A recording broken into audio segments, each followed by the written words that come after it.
They made a critical mistake when they decided to mess with me. I'm about to tell you the story of how a group of HOA officials turned my peaceful life into a living hell, and how I transformed that hell into a money-printing machine. That's right, they built a fence blocking the only road to my ranch, but apparently they never heard the saying, "Never anger a Texas rancher." Today, I'm sitting here counting the money from my homemade toll booth while the HOA president is explaining to his superiors why their budget suddenly vanished. Where are you watching this video from? Drop a comment below if you've ever had a pleasant experience with an HOA. I guarantee your stories can't be crazier than what I'm about to share with you.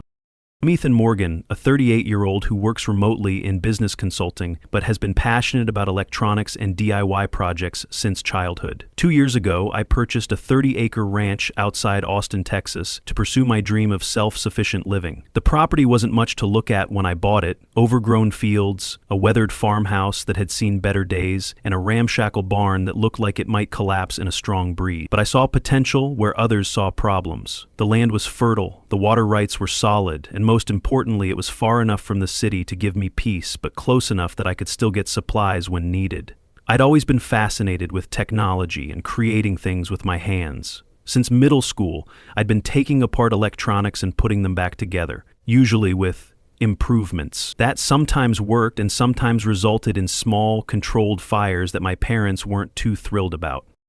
Over time, I taught myself programming and electronics, which came in handy for automating various systems around my property. My first major project was an automated irrigation system that used soil moisture sensors and weather data to optimize watering schedules for my vegetable garden. It saved water and yielded an impressive harvest that first summer. Next came the solar-powered chicken coop, with automated doors that opened at sunrise and closed at sunset to protect my flock from predators. I even rigged up a system that texted me when one of my goats was about to give birth by monitoring their movement patterns. My ranch became my sanctuary and creative playground, where I grew vegetables, raised chickens and goats, and designed technological solutions for farm living. Most weekends, local families would visit to buy fresh eggs and produce, and I occasionally rented out a section of the property for small events and camping trips. The road leading to my property had existed for over 50 years and passed through a small area managed by the Golden Meadows Homeowners Association. The neighborhood was about half a mile from my property, a collection of upper-middle-class homes with manicured lawns and coordinated mailboxes. Although I wasn't a member of the HOA, I had a recorded easement agreement from the previous owner that legally guaranteed my right to use this road. The document was clear. I had the permanent right to access my property via this route, regardless of who owned or managed the surrounding land. This arrangement worked perfectly for the past 2 years. I maintained friendly relationships with most of my neighbors, particularly Frank and Eleanor Hamilton, an elderly couple who had lived next door for 30 years and regularly purchased eggs and vegetables from me. Frank was a retired engineer who often helped me troubleshoot my more ambitious projects, while Eleanor would bring over her famous blueberry pies in exchange for fresh eggs. We had a good system going.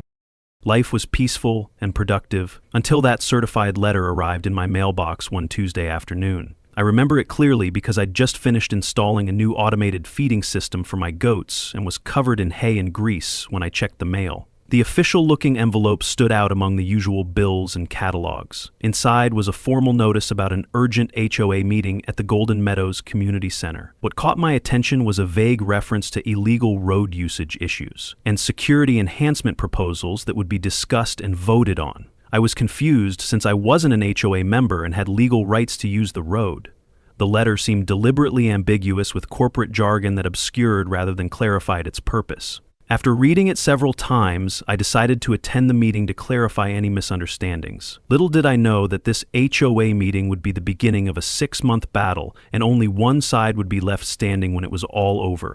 The day of the meeting arrived with an unusual spring thunderstorm. The rain pounded on my truck as I drove the familiar route to the Golden Meadows Community Center. The irony wasn't lost on me. My right to drive this very road was apparently up for debate. I parked my muddy pickup truck between 2 spotless luxury SUVs, already feeling out of place. My work boots left wet tracks on the polished floor as I entered the community center, earning disapproving glances from several well-dressed residents. On Thursday evening, I walked into the community center, where about 20 residents were already seated in neat rows of folding chairs. I recognized some familiar faces, including Frank Hamilton, who gave me a concerned nod from across the room. At the front of the room stood a tall man in an expensive suit whom I'd never seen before. His salt and pepper hair was perfectly styled, and his leather shoes gleamed under the fluorescent lights. He had the practiced smile of a politician or a car salesman, the kind that never quite reaches the eyes. He introduced himself as Maxwell Bennett, the new HOA president. Recently relocated from a successful real estate development career in Dallas, he added with obvious pride.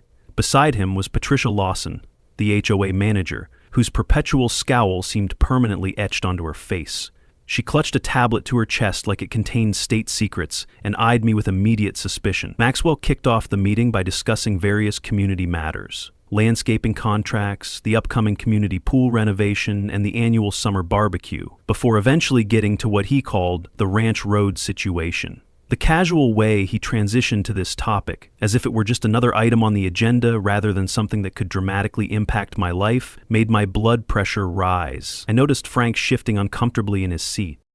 "As many of you know," Maxwell said with practiced authority, adjusting his expensive-looking tie, "we have plans to develop Golden Meadows Estates on the land adjacent to our community. This premium housing development will significantly increase all of our property values by at least 30%. The architectural plans have been approved, and we've secured most of the funding needed to break ground by fall." He clicked a remote, and a sleek presentation appeared on the wall, showing renderings of luxurious homes with swimming pools and perfectly landscaped gardens. Phase 1 will include 12 executive homes starting at $1,200,000, with a private clubhouse and tennis courts exclusively for Golden Meadows residents, he continued, as appreciative murmurs rippled through the audience. "However, we face one obstacle: the unsightly ranch that creates unwanted traffic through our beautiful community."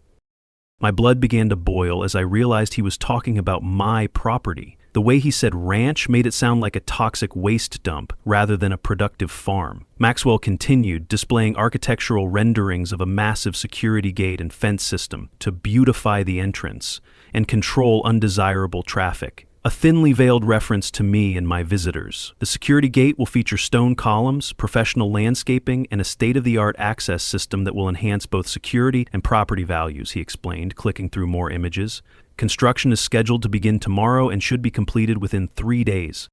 I couldn't stay silent any longer. My chair scraped loudly against the floor as I stood up, drawing all eyes in the room. "Excuse me," I said, trying to keep my voice steady despite my rising anger. "I'm Ethan Morgan, the owner of that unsightly ranch you mentioned. I have a legal easement granting me access to my property via that road. You can't just block a legally established right-of-way without any notice or discussion." The room fell silent. Maxwell's expression changed from surprise to disdain in an instant. He clearly hadn't expected me to be present or to speak up. He recovered quickly, though, forcing a condescending smile that made me want to knock his perfect teeth out. "Mr. Morgan, while you may have had some informal arrangement in the past, the HOA has full authority over community roads and security measures," he stated, with an air of authority that suggested the matter was already settled. "Besides, your farm operation is an eyesore that's depressing property values in our community. The board has already approved the security gate project unanimously." He gestured to a group of nodding men and women in the front row, who I assumed were board members. "Of course we're not unreasonable. You'll be able to purchase an access card for an annual fee of $300, 0 cents. That's quite generous considering the increased property values and security we're providing." I felt my face growing hot with anger. "This isn't an informal arrangement. It's a recorded easement filed with the county. That's a legal right that you can't simply vote away." I looked around the room, making eye contact with several residents. "And my farm has been there for decades, long before most of your houses were built. The previous owner had no issues with the community, and neither did I until now." Maxwell's smile never wavered, but his eyes hardened. "Well, times change, Mr. Morgan. The board has made its decision. The construction starts tomorrow. I suggest you apply for your access card promptly to avoid any inconvenience."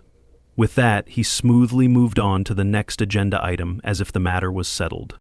After the meeting, I stood in the parking lot, still seething with anger. The rain had stopped, but water dripped from the trees overhead, matching my dark mood. George Miller, a longtime resident I recognized from previous community events, approached me cautiously. He was a man in his 60s with kind eyes and a perpetual worry line etched into his forehead. Looking around nervously to ensure no one was watching, he shared something disturbing. Bennett promised investors he'd increase property values by upgrading the area and eliminating undesirable elements, meaning your ranch. He needs your land for the full development. This gate thing is just the first step to pressure you into selling. George's voice dropped to a whisper. He's done this before in other communities. First comes the access restrictions, then mysterious code violations, then water access problems. He'll make your life hell until you give up and sell. I thanked George for the information, feeling a growing sense of dread. When I asked to see documentation about my easement rights, Maxwell claimed they were under review and temporarily unavailable. Legal is looking into the validity of old easements in light of our new security requirements, he said dismissively. I'm sure we'll sort it all out eventually. The implication was clear. He was buying time while moving forward with his plans. As I drove home that night, the headlights of my truck cutting through the darkness, I couldn't shake the feeling that I was about to be railroaded by people with more money and connections than I had. That night, I called my friend Olivier Nguyen, a local real estate attorney I knew from college. Despite the late hours, she picked up on the third ring. I explained the situation while pacing back and forth in my kitchen, occasionally stopping to peer out the window as if expecting to see bulldozers already heading my way. Olivia listened carefully, occasionally asking clarifying questions. When I finished, she let out a low whistle. Ethan, these HOA types can be ruthless, but they can't simply ignore a recorded easement. That's not how property law works, she explained, the sound of keyboard clicks in the background suggesting she was already researching. First thing tomorrow, go to the county registry office and get a certified copy of your easement. If it's properly recorded, they can't legally block your access, but fighting this could take months and cost thousands in legal fees. Her words weren't exactly comforting, but at least they gave me a direction. What about tomorrow? They're starting construction in the morning, I asked, anxiety creeping into my voice. Can we get an emergency injunction or something? Olivia sighed. Emergency injunctions take time too, Ethan. At least a few days, maybe weeks depending on the court calendar. Document everything. Take photos, record interactions, keep copies of all communications. If they actually block your access completely, call the sheriff. That could be considered a legal imprisonment on your property. We talked for another half hour, outlining a strategy. By the time we hung up, it was past midnight. Before going to bed, I grabbed a flashlight and walked down my driveway to the main road. Sure enough, there were survey marks and stakes along the roadside, bright orange flags and spray-painted lines marking where the fence and gate would go. They had clearly been planning this for some time. I had a restless night, thinking I had a few days to resolve the legal issues. But when I woke up the next morning to the sound of heavy machinery, I realized the situation had escalated dramatically overnight. The distinctive beep beep beep of construction vehicles backing up dragged me from sleep just after dawn. I threw on clothes and rushed outside, still pulling on my boots as I ran down the driveway. From my front porch, I watched in disbelief as a construction crew erected an 8-foot metal fence and installed an electronic gate directly across my access road. The fence extended in both directions from the gate, effectively cutting off my property from the main road. A large, yellow excavator was digging post holes while workers poured concrete for the gate foundations. I rushed over, demanding to speak with whoever was in charge, but the workers simply said they were following orders and couldn't stop the project. "We're just doing what we're paid for, sir," said a worker in a hard hat, not meeting my eyes. "You'll have to talk to the HOA management if you have concerns." Within an hour, Maxwell arrived with Patricia in tow, both of them dressed immaculately despite the early hour and construction site. Maxwell smugly waved what he claimed was a building permit at me, though he was careful not to let me examine it closely. "This is HOA property, Mr. Morgan," he announced with barely concealed satisfaction. "You'll need to register for an access card, $300, 0 cents annually, to use our private road. Patricia can process your application today, though approval typically takes 5 to 7 business days." He smiled that insincere smile again. "Until then, I've authorized a temporary access card for you. We're not monsters after all." I was livid, my hands clenching into fists at my sides. "This is illegal. I have an easement and you know it. You can't block my only access to my property." Maxwell's smile never faltered, but his eyes grew cold. "Mr. Morgan, I understand you're upset, but I'd advise against interfering with a legal construction project. We have all the necessary permits, and I'd hate to have to call the police if you become disruptive." He placed a hand on Patricia's shoulder. "Ms. Lawson, please provide Mr. Morgan with his temporary access card. I have other appointments to attend to."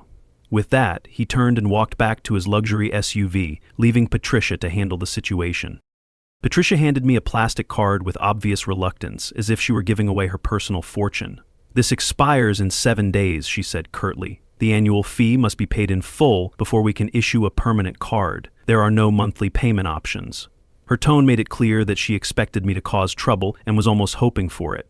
Left with no immediate options, I took the card and retreated to my truck. The gate was already operational, requiring me to swipe the card to exit my own property. The humiliation and anger I felt in that moment was overwhelming.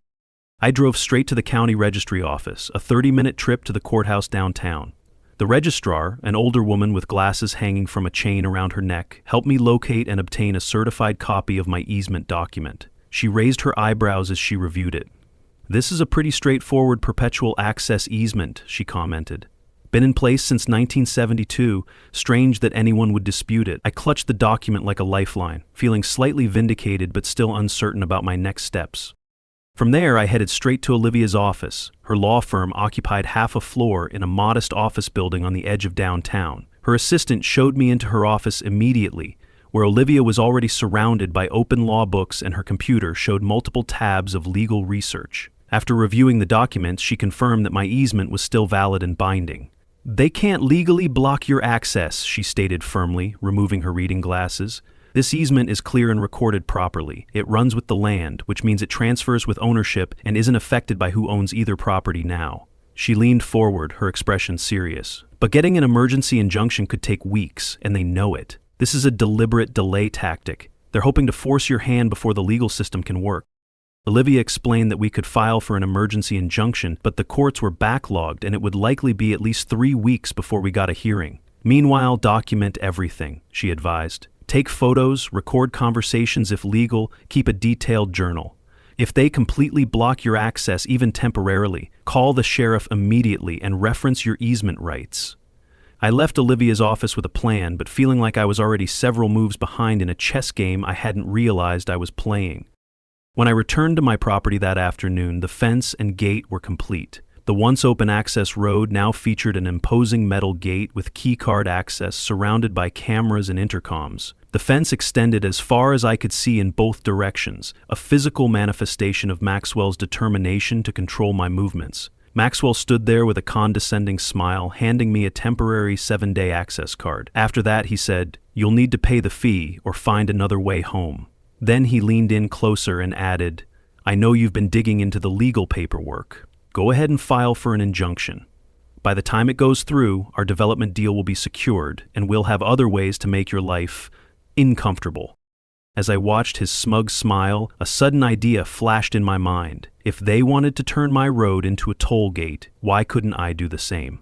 I didn't reveal my thoughts to Maxwell. Instead, I took the access card silently and drove through the gate onto my property. Once inside, I parked my truck and walked my property line, paying particular attention to where the new fence intersected with my land. Something didn't seem right about the placement. The fence appeared to curve slightly at one point, deviating from what I remembered as the property line. I pulled out my property survey from when I purchased the ranch and studied it carefully, comparing landmarks and measurements. After an hour of investigation, I had a suspicion that I needed to confirm the HOA's new gate might actually be partially on my property. For the next several days, I immersed myself in research on Texas land laws and easement rights. I barely slept, spending hours at my kitchen table surrounded by legal documents, land surveys, and printouts of Texas property statutes. I discovered something fascinating. My easement guaranteed me reasonable access to my property. But more importantly, I found through careful examination of the property surveys that the HOA's gate actually encroached slightly onto my land. A surveying error on their part. About 3 feet of the electronic gate mechanism and one of the fence posts were technically on my property. This small detail could change everything. I consulted with Olivia, who confirmed that I had the right to control any structures on my property, including that portion of the gate. If their gate is partially on your land, they've essentially built an unauthorized structure on your property, she explained, her voice conveying a mixture of surprise and satisfaction. That gives you certain rights that they can't easily dismiss. She recommended getting an official survey to confirm my findings before taking any action. If you're right, this could be the leverage we need. But proceed carefully. We need to be absolutely certain before making any claims. I called my friend Ryan Cooper, a local building contractor who had helped me renovate my barn the previous year. Ryan was a practical, no-nonsense type who harbored a deep distrust of suits and ties, telling regular folks what they can do with their own property, as he put it. I showed him the boundary maps and my property survey. After examining them carefully and walking the property line with me, he confirmed my findings. "No doubt about it," he said, chewing on a toothpick. "They built part of that gate on your land, probably figured you wouldn't notice, or wouldn't know what to do about it if you did." Ryan helped me formulate a plan to build my own toll booth right next to the HOA gate, on the section of land that was legally mine. With my background in electronics and DIY skills, I could design and program an automated system for the booth. "We'll need to move fast," Ryan advised. "Once they realize what we're up to, they'll try to stop us. Better to ask forgiveness than permission in this case." Ryan and I spent the entire weekend planning and gathering materials, knowing we needed to act quickly while the HOA office was closed. We made runs to hardware stores, electronics suppliers, and lumber yards, gathering everything we would need. "Maxwell thinks he's won," I told Ryan as we finalized our blueprints. "But this weekend he'll learn never to underestimate a rancher with DIY skills and a score to settle."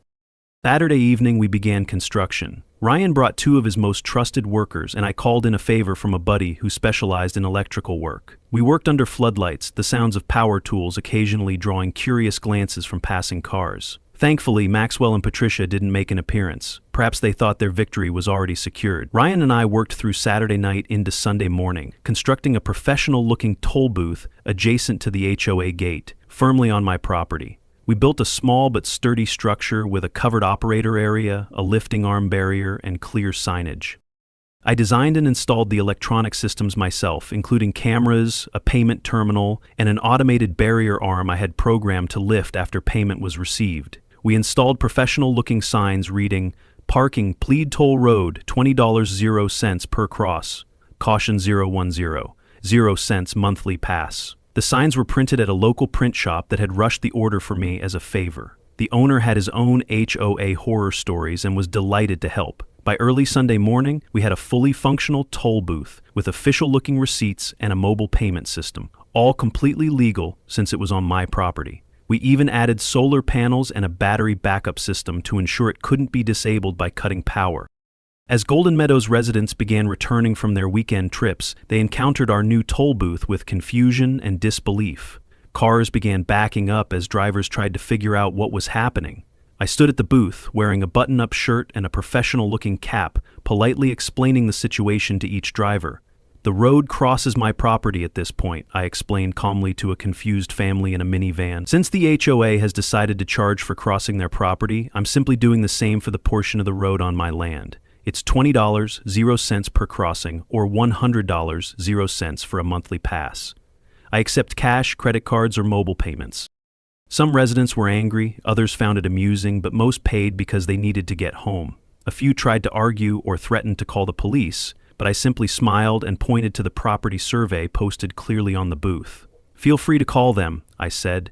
"I've already discussed this with local law enforcement. This is my property, and I'm within my rights." By mid-afternoon, word had spread throughout the neighborhood, and some residents began taking pictures and videos of the toll booth. I knew it was only a matter of time before Maxwell found out. Sure enough, around 4 p.m., Patricia discovered the toll booth while returning from grocery shopping. Her shocked expression as she rolled down her window was priceless. "What is the meaning of this?" she demanded, her face reddening. "This is illegal. I'm calling Maxwell right now." She refused to pay the toll and parked her car on the side of the road, furiously dialing her phone.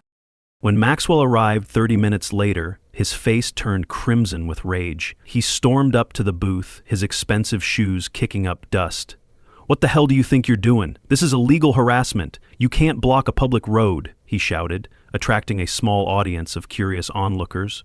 I remained calm, which seemed to infuriate him even more. "This isn't a public road, Mr. Bennett. You established that yourself when you put up your gate, and according to the property survey, this portion of the road is on my land. I'm simply exercising the same rights you claimed for the HOA, controlling access to my property."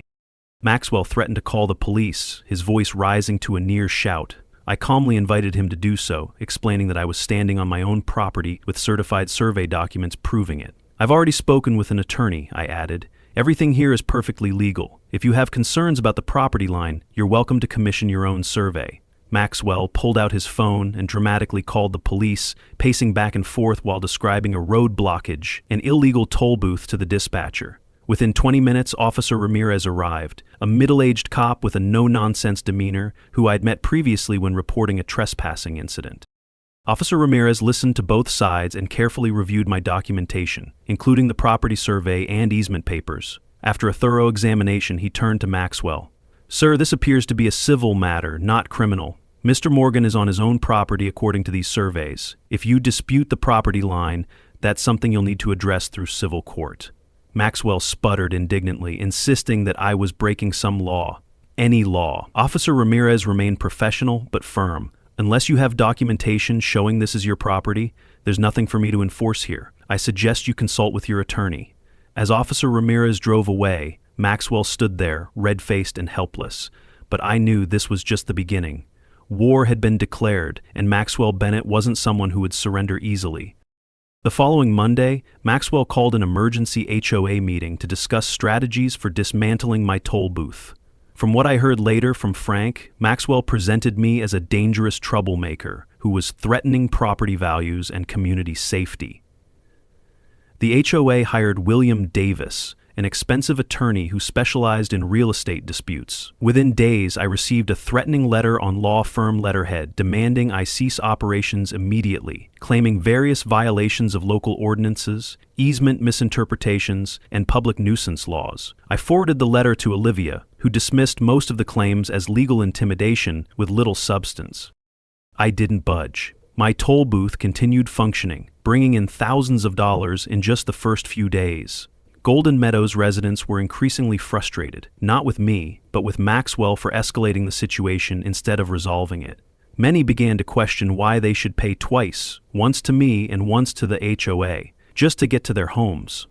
The HOA tried various sabotage attempts in the following days. First, they cut power to the area around my booth, but my solar panels and battery backup kept everything running smoothly. Then they sent building inspectors to find violations, but Ryan had ensured all our construction met or exceeded county codes. They even tried to have my toll classified as a business, requiring special permits, but my attorney argued successfully that it was simply a property access fee, no different from what the HOA was charging me. Word of our dispute spread through the community like wildfire. Neighbors talked about it at local shops, in school pickup lines, and at church gatherings. Nancy Fletcher, an influential resident who had lived in Golden Meadows for over 20 years, began questioning Maxwell's handling of the situation at HOA meetings. "Why are we paying legal fees when we could just remove the gate and end this nonsense?" she demanded at one particularly heated session. "This toll booth situation is making us a laughingstock in the county. My friends from other neighborhoods are asking if they need to bring cash just to visit me." Other residents echoed her sentiments as they continued paying tolls to enter their own neighborhood. Meanwhile, Zoe Sullivan, a local reporter for the Austin Chronicle, contacted me for an interview about what she called the toll war. I invited her to the ranch, showed her the documentation, and explained the situation from my perspective. "I didn't start this fight," I told her. "I just want the access I'm legally entitled to, but if they're going to charge me for crossing their land, I don't see why I can't do the same." Her article, detailing the dispute and Maxwell's heavy-handed tactics, ran the following Sunday and quickly went viral online, garnering support from communities across the country who had their own HOA horror stories. Local TV stations picked up the story next, and soon my little toll booth became something of a tourist attraction, with people driving by just to see it and take selfies. The attention and increasing resident dissatisfaction should have pushed Maxwell toward a resolution, but instead he doubled down. My security cameras captured him and two unidentified men vandalizing my toll booth at 2 a.m. one Tuesday night. The footage clearly showed them damaging the payment terminal, spray painting over the cameras, and trying to dismantle the barrier arm. One of the men appeared to be William Davis, the HOA attorney, though his face was partially obscured by a hoodie. The third man remained unidentified. I immediately called the police and filed charges for property damage and trespassing, providing them with the security footage as evidence. The crystal-clear footage showed Maxwell's face perfectly as he spray-painted over my cameras, unaware that I had installed backup cameras in less obvious locations specifically to prevent such sabotage. Despite the evidence, Maxwell brazenly denied involvement when interviewed by police later that day, claiming I had no clear proof and suggesting I had staged the vandalism myself for sympathy. What he didn't realize was that my security system had automatically uploaded the footage to cloud storage even as they were damaging the equipment, and I had already provided copies to Olivia, the police, and several trusted friends as backup. With Ryan's help, I rebuilt the toll booth within a day, making it even more robust than before. We reinforced the structure with steel components and added more security features, including motion sensors and alarms. I also added a new sign, special fee for Maxwell Bennett, $100.00/crossing, and publicly released the vandalism video on social media. It spread quickly through community groups and neighborhood forums, causing significant embarrassment for Maxwell and the HOA board. The HOA called another emergency meeting where many residents expressed anger toward Maxwell for his unprofessional behavior and the potential legal liability he had created for the association. "You've now exposed us all to a potential lawsuit," one resident shouted during the meeting, according to Frank's report. "What were you thinking, vandalizing private property on camera?" During this time, I continued investigating Maxwell's background and motivations. Through public records and contacts in the real estate industry, I discovered that Maxwell had a special relationship with Platinum Ridge Developments, the company behind the planned Golden Meadows estates. He wasn't just facilitating the deal as HOA president, he was receiving substantial personal commissions to resolve the ranch situation and clear the way for development. This was a clear conflict of interest that he had never disclosed to the HOA members. I also found evidence suggesting he had deliberately concealed my easement rights from the HOA board, presenting the gate project as a simple security measure rather than an attempt to pressure me into selling. Olivia uncovered documentation proving Maxwell had intentionally falsified the original building permit for the fence. The permit application showed a different location for the gate than where it was actually built, carefully avoiding any mention of existing easements that might have raised red flags with the county permit office. Meanwhile, I obtained a leaked email from an HOA resident in which Maxwell admitted his plan to seize my easement rights to increase property values. Once Morgan realizes he can't easily access his property, he'll have no choice but to sell to us at our price, Maxwell had written. The temporary inconvenience to residents will be worth it when property values increase by 30% with the new development. I now had everything I needed to corner Maxwell, but before delivering the final blow, I wanted to give him one last chance to dig his hole deeper. I sent Maxwell a formal invitation to a peace negotiation at Olivia's law office. To my surprise, he accepted, perhaps believing he could intimidate me in a more formal setting. The meeting was set for Wednesday afternoon. I arrived early, discussing strategy with Olivia and making sure our recording equipment was ready. Maxwell arrived 15 minutes late, a power move designed to assert his importance. He brought William Davis with him, both men in expensive suits that probably cost more than my monthly farm income. During this meeting, I proposed a straightforward deal. I would dismantle the toll booth and drop all charges if the HOA removed their gate and guaranteed my permanent easement rights in writing. "This is a simple solution that ends the conflict immediately," I explained. "Everyone returns to the situation we had before, which worked fine for years. No more toll booth, no more gate, no more legal fees." Maxwell and Davis exchanged glances, and then Maxwell leaned forward with a condescending smile. "Mr. Morgan, I don't think you understand your position. The HOA has vastly more resources than you do. We can drag this out in court for years if necessary. You'll be bankrupt from legal fees long before we feel any significant impact." Maxwell, overconfident as ever, rejected the offer and revealed more details about his development plans, including how he had manipulated the HOA board by withholding key information. "Most of those idiots don't even read the documentation I provide," he boasted. "They just vote how I tell them to vote. This development will happen with or without your cooperation. The only question is whether you'll profit from it by selling now or be financially ruined fighting it." What he didn't know was that our conversation was being legally recorded, with Olivia as witness. Texas law allows recording if one party consents, and we had carefully placed a notice in the meeting room disclosing that recording might occur, a detail Maxwell and Davis had overlooked in their arrogance. The next day I released everything: the vandalism video, the leaked emails, documentation of Maxwell's conflict of interest, and the recording of our recent meeting. I posted it all on social media, sent copies to every HOA member, and provided the package to Zoe Sullivan at the Chronicle. The reaction was immediate and overwhelming. Zoe wrote a detailed expose about the situation, including evidence of Maxwell's financial relationship with the development company and his efforts to conceal information from HOA members. The article was picked up by larger news outlets, bringing unwanted scrutiny to both Maxwell and Platinum Ridge developments.